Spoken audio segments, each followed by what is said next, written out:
Assalamualaikum warahmatullahi wabarakatuh. Selamat pagi, siang, sore semuanya. Kenalkan kami dari kelompok satu ingin mempresentasikan tentang teknologi pemanfaatan pengolahan ikan tuna. Terima kasih kepada dosen pengampu kami, Profesor Insinyur Hari Eko Irianto, Diplomate PhD. Selanjutnya, kami dari kelompok satu beranggotakan tiga orang, ada Alia Lestari, Briante Samudra, dan saya sendiri, Bukhari Fatullah Lusna. Selanjutnya, pendahuluan. Ikan segar merupakan bahan mentah yang paling baik dan fleksibel untuk segala macam keperluan pengolahan maupun pengawetan. Karena itu, ikan segar mempunyai harga yang sangat baik dan mempunyai pasaran yang sangat luas, khusus terhadap hasil tangkapan ikan. Itu diperlukan penanganan yang lebih baik karena ikan termasuk komoditi yang mudah busuk. Proses kerusakan ikan adalah berlangsung lebih cepat di daerah tropis.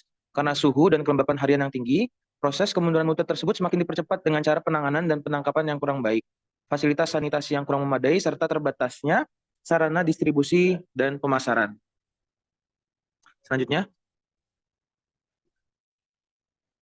ikan tuna. Kita akan membahas tentang ikan tuna. Ikan tuna dengan nama lain tunus SPP adalah ikan pelagis yang memiliki kemampuan migrasi dan nilai komersial. Ikan tuna adalah salah satu sumber perekonomian Indonesia yang memegang peran sangat penting. Ikan tuna memiliki harga yang relatif lebih mahal dibanding harga komoditas ikan lain dengan permintaan terus meningkat. Sumber daya ikan tuna di perairan Indonesia memiliki potensi yang besar, namun belum bisa dimanfaatkan secara optimal. Beberapa spesies ikan tuna yang menjadi pasar utama di dunia diantaranya adalah tunus alanglunga, tunus obesus, tunus tinus, tunus orientalis, tunus makoi, tunus atlanticus, dan tunus albacares. Ada klasifikasi ikan tuna itu Kingdom Animalia, Phylum Chordata, kelasnya Actinotertigi, ordonya Perciformes, familinya Scombridae, subfamilinya Scombrinae, dan genusnya Tunus. Selanjutnya, produktivitas. Menurut data yang kami dapat dari Badan Pusat Statistik, produktivitas ikan tuna di Indonesia dari tahun 2018 sampai 2022 mengalami kenaikan dan penurunan. Produk tertinggi terjadi pada tahun 2018 dengan 409.016 ton dengan nilai produksi sebanyak 13,79 triliun rupiah. Tetapi menurun drastis pada 2019 dengan nilai 323.884 ton dan mencapai jumlah terendah pada tahun 2020 dengan 300.803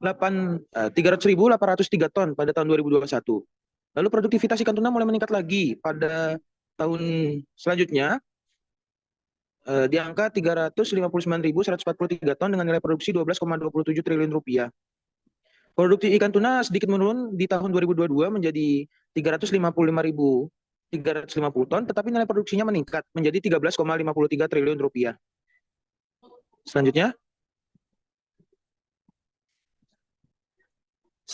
kandungan gizi. Di sini ada data kandungan gizi yang dimiliki oleh ikan tuna. Ikan tuna sendiri kaya akan omega 3. Omega 3 ini dapat menurunkan kadar kolesterol darah dan penghambat proses terjadinya aterosklerosis atau penyumbatan pembuluh darah. Konsumsi ikan 30 gram sehari dapat mereduksi resiko kematian akibat penyakit jantung hingga 50%. Asam lemak omega 3 juga mempunyai peran penting untuk proses tumbuh kembang sel-sel saraf termasuk sel otak sehingga dapat meningkatkan kecerdasan terutama pada anak-anak yang sedang mengalami proses tumbuh kembang. Di beberapa komposisi yang terkandung ada energi, protein, lemak, abu, kalsium, fosfor, besi, sodium, retinol, tiamin, riboflavin, dan niacin dengan beberapa jenis ikan tuna. Selanjutnya akan dilanjut oleh teman kami, Brian. Oke, selanjutnya ada teknologi penanganan. Itu cara penangkapan merupakan salah satu faktor yang menentukan mutu ikan tuna. Agar diperoleh ikan dengan mutu terbaik, usahakan ikan tetap dalam keadaan hidup dan tidak terlalu banyak berontak ketika ditarik ke arah kapal maupun diangkat ke atas kapal.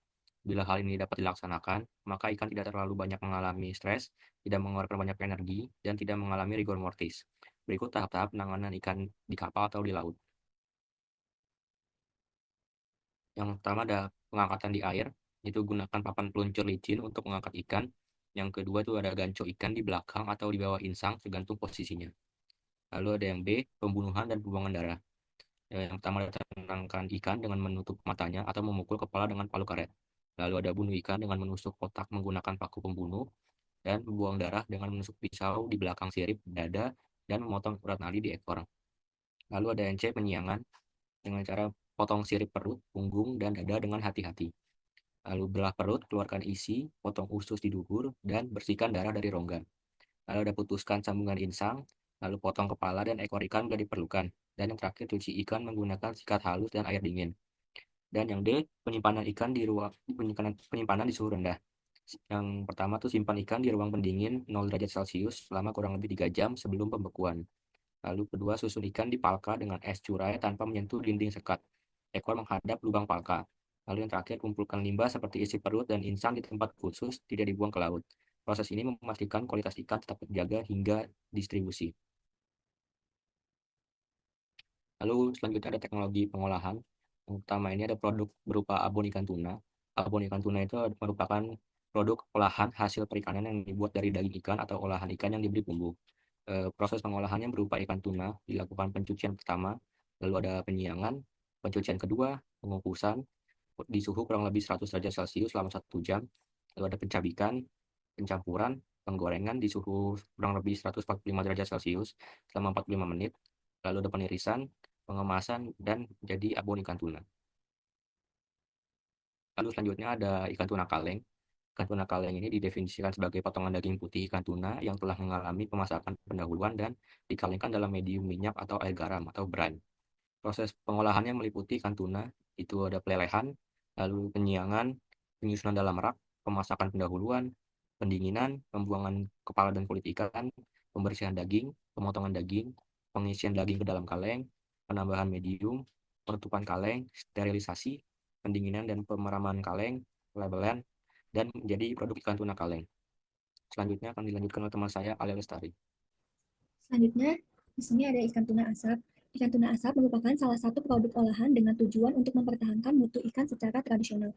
Di sini di sampingnya ada proses pengolahan ikan tuna asap, yaitu ikan tuna di penyiangan, lalu di pencucian, lalu penusukan, kemudian ikan tuna diasapkan, lalu pengemasan, pengasapan, lalu penyusunan. Ada ikan tuna asap. Ikan tuna asap merupakan salah satu produk olahan dengan tujuan untuk mempertahankan mutu ikan secara tradisional. Di sebelahnya ada proses pengolahan, yaitu ikan tuna, penyiangan, pencucian, penusukan, penyusunan, pengasapan, dan pengemasan, lalu menjadi ikan tuna asap. Selanjutnya ada ikan stik tuna beku, yaitu produk olahan hasil perikanan dengan bahan baku ikan tuna segar atau beku yang melalui tahapan penanganan pemotongan bentuk stik dan proses pembekuan. Di sini ada proses pengolahannya, yaitu yang bisa kita lihat itu ada ikan tuna di waiting, di cold storage, dan sama waiting 2, dan cutting 1, banning, trimming and skinning. Selanjutnya ada waiting 3, selanjutnya ada final checking, wishing, dan panning, dan air glaze freezer, dan cutting 2, dan waiting 4, sama panning. Dan selanjutnya ada waiting 5, selanjutnya ada air glaze freezer, selanjutnya ada glazing dan packaging, vacuum dan packaging and labeling. Selanjutnya ada metal deresting dan cold storage dan staffing, dan menjadilah stik tuna beku. Selanjutnya ada kesimpulan.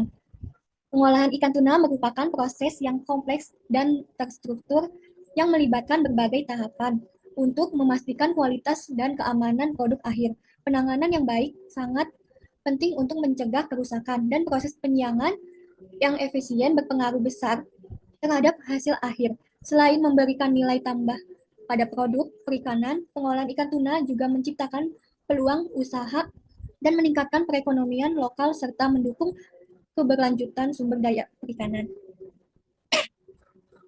Sekian dari kelompok kami. Kurang lebihnya mohon maaf apabila ada kesalahan. Wabillahi taufiq wal hidayah. Wassalamualaikum warahmatullahi wabarakatuh.